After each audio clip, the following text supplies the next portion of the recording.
les clairvoyants. On est pourtant bien faits tous les uns comme les autres.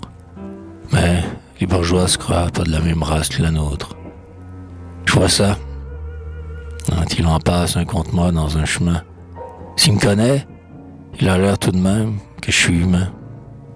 Quoi qu'il me regarde avec la même œillade pas franche, que s'il voyait une nid de guêpe au mi-temps d'une grosse branche. Et quoi que le mot qui me lâche, par son lancement me semble bien au morceau de pain que je jette sans savoir à mon chien.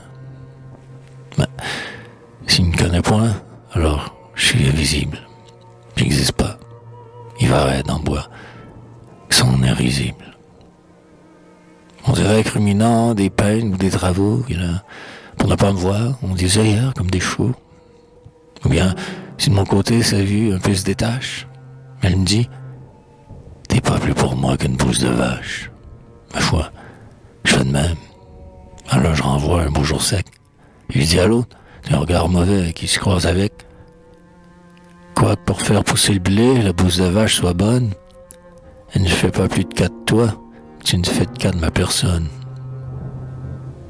Je l'ai vu ce soir, Père Jacques, où j'avais la berlue, causé bien à votre aise avec un gros monsieur, renommé, d'après le dit-on, juste dans notre chef-lieu, qui est plus haut que les bourgeois puisque tous le saluent, levant les premiers le chapeau qu'à l'habitude ils ont, excepté pour eux aux autres, si bien vissé sur le front. Ah, oui, en récitiez des prônes et des arandes. Votre tête, nos yeux, vos bras marchaient autant que votre langue. Lui, vous répondez de même, avec un air tout rond. C'est pareil avec nous, de leurs paroles sont chiches.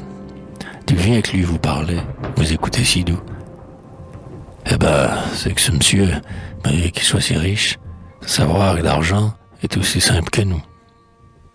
Ceux bourgeois qui sont froids comme givre, dans la hauteur, nous met si bas, c'est pas Dieu possible, ils ne pensent pas que c'est le paysan qui les fait vivre. Toujours méfiants, ils nous regardent, tels que les renards devant les loups. Nous autres, qu'on sait qu'ils peuvent plus que nous, comme de juste, on se tient en garde.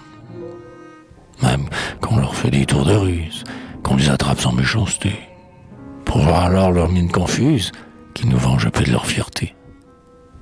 Ils nous disent ivrogne, lâche, chavard, mauvais son, paillard, dur, en dessous, et en précisément comme nous, tout ce qui nous reproche de vice et de terre.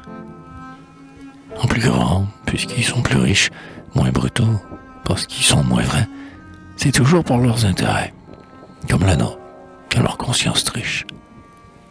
Ils nous méprisent, parce qu'on sait rien, des livres qui les ont rendus blêmes.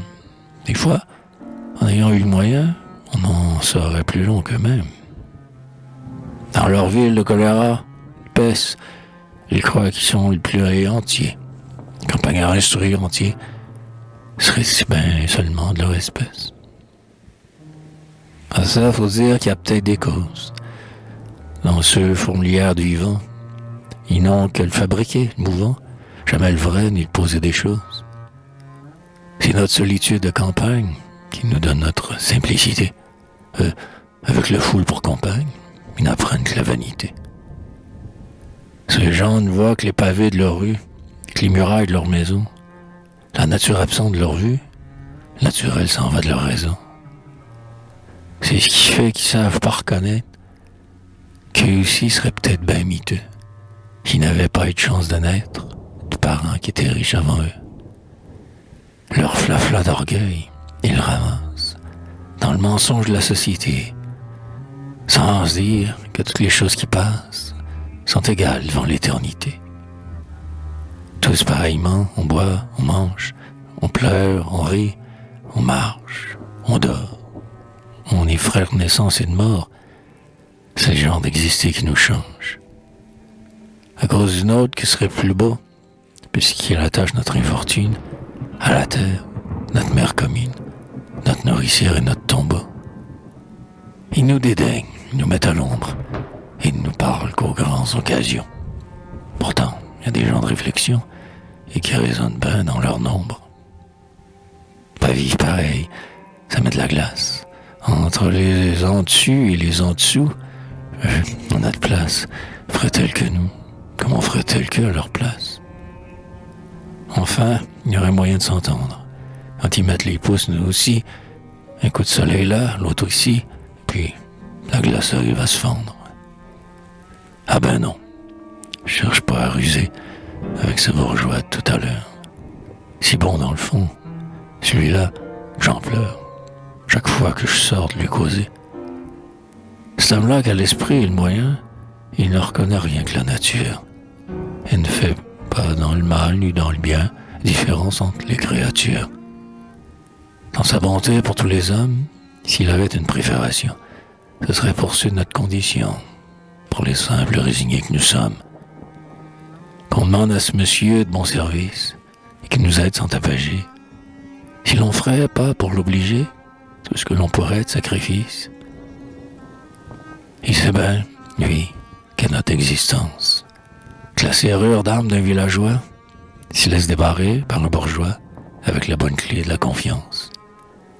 Au rebord de ce que l'Évangile prêche et qui est peut-être un peu trop parfait, l'homme de campagne rend ce qu'on lui fait et garde toujours la mémoire fraîche. Avec tout cela qui nous aime, on est ouvert et reconnaissant. Comme pour les terres, chez le paysan, on récolte toujours ce que l'on sème.